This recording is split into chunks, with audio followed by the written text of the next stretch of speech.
எல்லோருக்கும் வணக்கம்.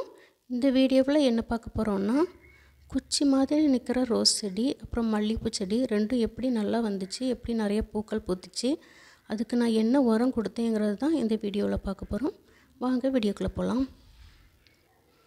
எங்கள் வீட்டில் ரோஸ் செடி இந்த பன்னீர் ரோஸ் அதிகமாக பூவே இருக்காது, எப்போவும் டல் அடித்து போய் அப்படி தான் நின்றுட்டு இருந்துச்சு. நாங்களே ஐயோ ரோஸ் செடி சரியாக வர மாட்டேங்கன்ட்டு ரொம்ப கவலையில் இருந்தேன். இது மட்டும் இல்லாமல் மற்ற ரோஸ் செடிகளும் அதே மாதிரி தான், வெறும் குச்சி தான் நின்றுட்டு இருந்துச்சு. நிறையா இப்போ 6 மாதமாக அப்படி தான் இருந்துச்சு, ரொம்ப டல் அடித்து போய் அப்படியே நின்றுட்டு இருந்துச்சு. இதுக்கு என்ன பண்ணலான்ட்டே தோணலை. எங்கள் ஏரியா செம்மண் ஏரியா, அதுவும் நான் தரையில் வச்சுருக்கேன். தரையில் செம்மண் ஏரியாவில் சரியாக வராது, ரோஸ் செடி சரியாக வராது அப்படின்ட்டு எல்லோரும் சொல்லிகிட்டு இருந்தாங்க. நானும் சரி வராது போல் இருக்குது, அதனால் இப்போ எடுத்துகிட்டு வேறு செடி தான் வைக்கணும் அப்படின்ட்டு தான் நினச்சிட்டு இருந்தேன். கடைசி முயற்சியாக இதுக்கு நம்ம யூரியா கொடுத்து பார்க்கலாம் அப்படின்ட்டு யூரியா கொடுத்து பார்த்தேன். அதுக்கப்புறமா இது நல்லா குரோத்தாக மொட்டை பாருங்கள், பெரிய பெரிய மொட்டுக்களாக வச்சு நல்லா இலையெல்லாம் பெரிய பெரிய இலையாக நல்லா இருக்குது. பன்னீர் ரோஸ் பார்த்திங்கன்னா நிறைய பூக்கள் வருது.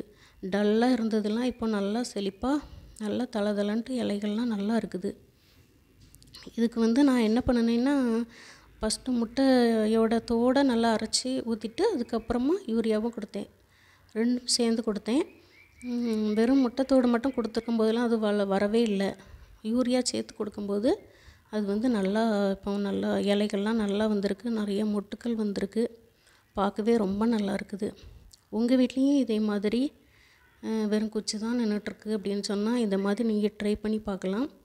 கடைசி முயற்சியாக அப்படி ட்ரை பண்ணி பாருங்கள், கண்டிப்பாக இதுக்கு நல்ல ரிசல்ட் கிடைக்கும். எனக்கு கிடச்சிருக்கு. நீங்களும் இதை மாதிரி முயற்சி பண்ணி பாருங்கள். அப்புறம் மண்ணில் நல்ல ஈரப்பதம் இருக்கணும். எங்கள் ஏரியா செம்மண் ஏரியாங்கிறதுனால ஈரப்பதமே அதில் இருக்காது. அதனால் நான் காலையிலையும் சாயந்தரமும் தண்ணி விடுவேன். தண்ணி எப்பவும் ஈரப்பதம் உங்கள் வீட்டில் என்ன மண் கலவையாக இருந்தாலும் நல்ல ஈரப்பதம் இருக்கிறது மாதிரி பார்த்துக்கோங்க. அப்போ தான் ரோஸ் செடி நல்லா வருது. அது முதல்ல மெயினாக ஃபாலோ பண்ணணும்.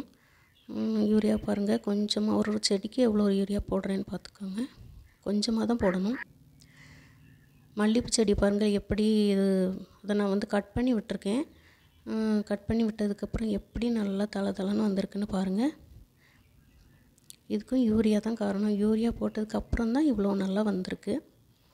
உங்கள் வீட்லேயும் இது மாதிரி இருந்துச்சுன்னா கொஞ்சம் ட்ரை பண்ணி பாருங்கள். ஒரு முயற்சிக்கு யூரியா போட்டு பாருங்கள். எவ்வளவோ பண்ணுறோம், இதை ஒரு தடவை பண்ணி பாருங்கள். இந்த வீடியோ உங்களுக்கு பிடிச்சிருந்துச்சுன்னா லைக் பண்ணுங்கள், ஷேர் பண்ணுங்கள், சப்ஸ்கிரைப் பண்ணுங்கள். தேங்க்யூ ஃபார் வாட்சிங். தேங்க்யூ.